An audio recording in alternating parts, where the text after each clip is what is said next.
In recent years, everyone may have heard that Vietnam has been trying to cooperate with China to build a north-south high-speed railway. However, due to the alliance with the United States, this high-speed rail project has been opposed within Vietnam, so the progress has not been smooth.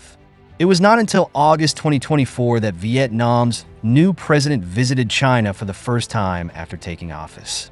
During this meeting, the two sides signed 10 cooperation agreements, including a cooperation plan for railway construction.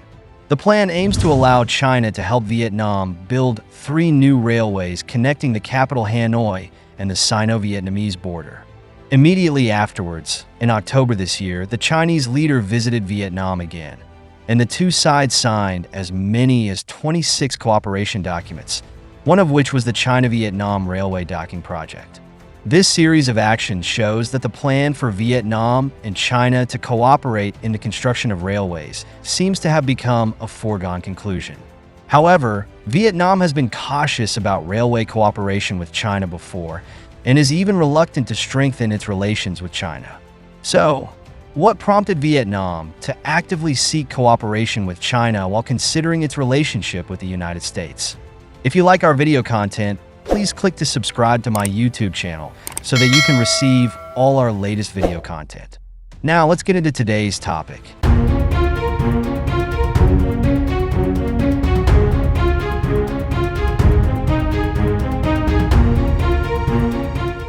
In fact, as early as 2005, the Vietnamese government launched a plan to build a north-south high-speed railway and said that it would start construction in 2014 at the latest and strive to complete it by 2035. This north-south high-speed railway will connect Hanoi, the capital of Vietnam, and Ho Chi Minh City, the largest city. It is 1,559 kilometers long and is an important livelihood construction project. Soon after, Vietnam and Japan held several negotiations and signed a memorandum of understanding on railway development, and the construction of the north-south high-speed railway was officially put on the agenda. However, after in-depth research by Japanese engineers, they found that Vietnam's terrain is complex, and a lot of geological exploration and tunnel construction are required during the construction process, which are all difficult projects. Preliminary estimates show that if this construction is to be promoted, the investment will be close to half of Vietnam's annual GDP at the time, about $56 billion. Therefore, due to the large investment required for construction, the Vietnamese government was ultimately unable to start the plan, resulting in the plan's failure to be implemented. By 2015, although Vietnam had once again proposed a plan to build a north-south high-speed railway, the price given by Japan had risen by more than $10 billion. Such an increase means that even if the Vietnamese government stops other projects to raise funds, it still cannot meet the demand for the north-south high-speed railway. In addition, Japan usually does not accept joint investment in this field, and Vietnam has to bear the loans provided by Japan alone, which makes the situation more complicated and the resistance to the progress of the project increases. Faced with this dilemma, Vietnam finally had to abandon its high-speed rail cooperation plan with Japan. At the same time, Vietnam's neighbor China's influence in the international high-speed rail market continues to increase, so Vietnam's eyes have begun to turn to China. It is worth noting that the United States is also actively wooing Vietnam and trying to increase its influence on Vietnam through economic cooperation and other means. Moreover, Vietnam has always regarded the United States as one of its most important partners and has maintained a very friendly relationship with it. Therefore, when the United States learned that Vietnam hopes to seek cooperation with China to build the north-south high-speed railway, it quickly put pressure on Vietnam.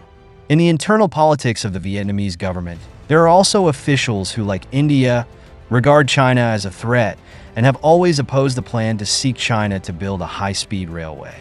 From the perspective of global high-speed rail facilities, Vietnam has almost no other choice for the north-south high-speed railway project except to continue to cooperate with Japan.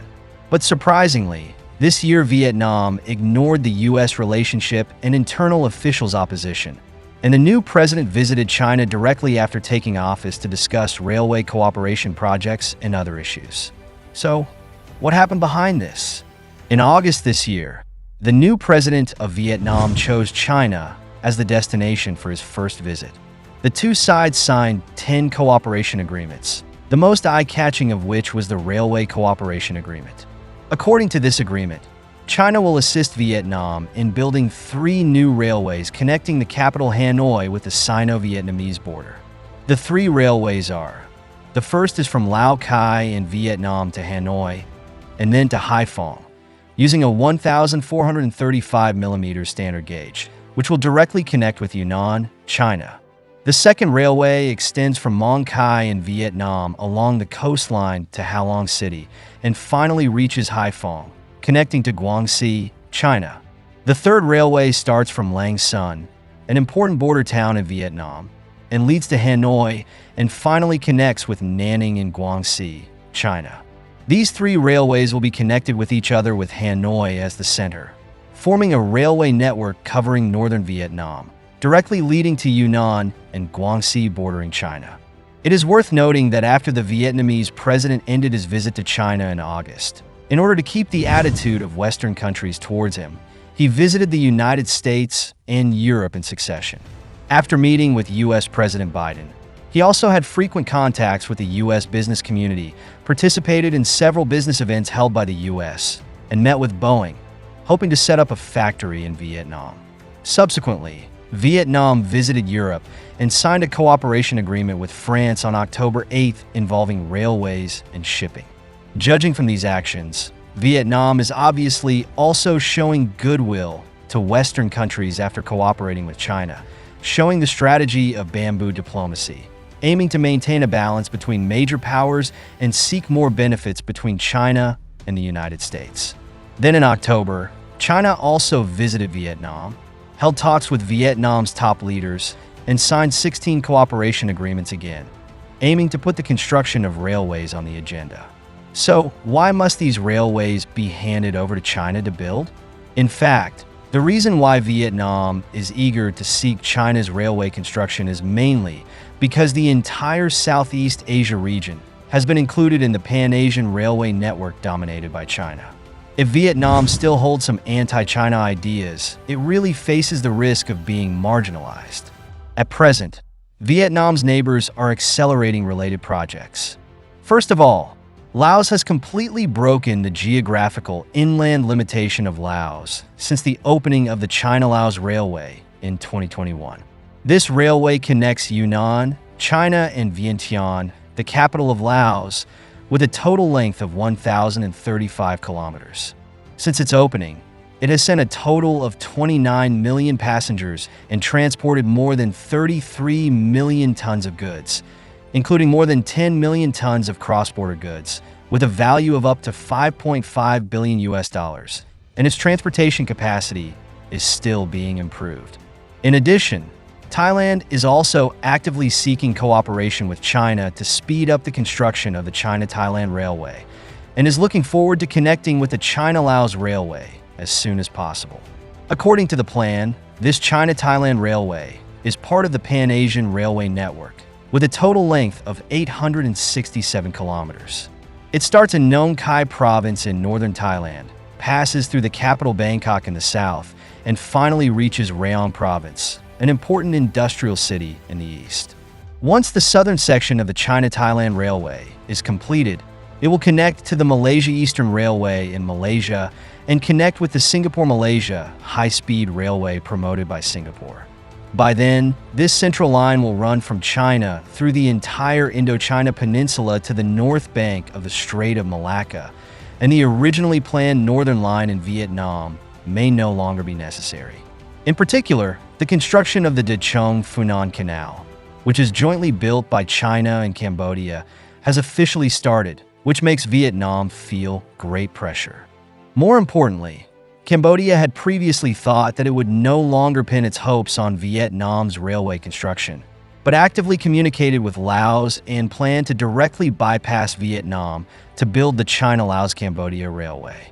During the ASEAN summit in October this year, Cambodia proposed to China the relevant matters of accelerating the preliminary work of the China-Cambodia Railway. With the successful experience of building the Dechong-Funan Canal, this China-Laos Cambodia Railway will also be gradually put on the agenda. In the future, Thailand, Cambodia, and Laos will be interconnected through railways, and Vietnam is likely to be completely excluded. In this case, Vietnam has no choice but to take the initiative to speed up the pace of railway connection with China if it wants to avoid being marginalized. It is worth mentioning that the 3 railways built by Vietnam have nothing to do with a north-south high-speed railway, and none of them is a high-speed railway. The main reason behind this is that Vietnam's own economic strength is limited and it cannot afford the cost of high-speed railway construction.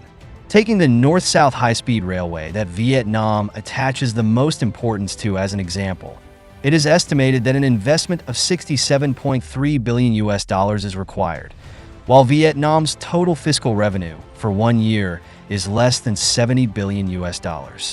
These revenues are not only used to pay civil servant salaries, but also for public education, medical care, and various infrastructure construction such as the transformation of roads and railways.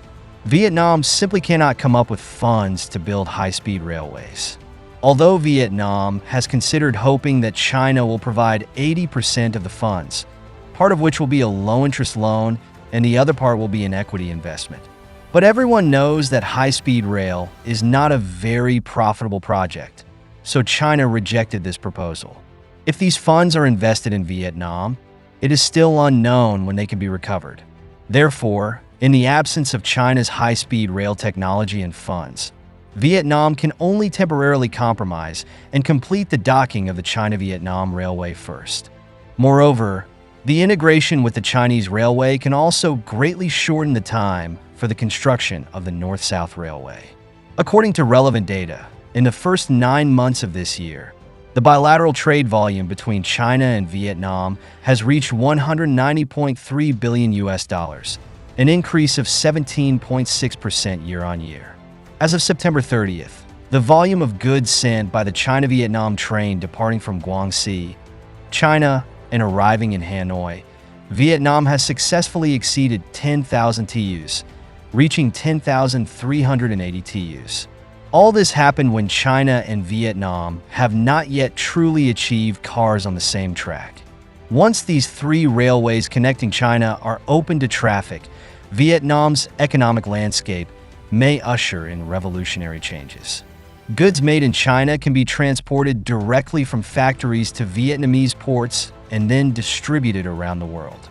If Vietnam achieves significant economic growth in trade with China, the tone and total investment in supporting the construction of the North-South high-speed railway project will stabilize, and the next task will be to find suitable partners.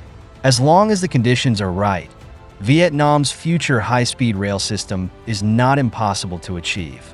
To not miss out on our future projects and news updates, please make sure you subscribe to our channel and turn on notifications.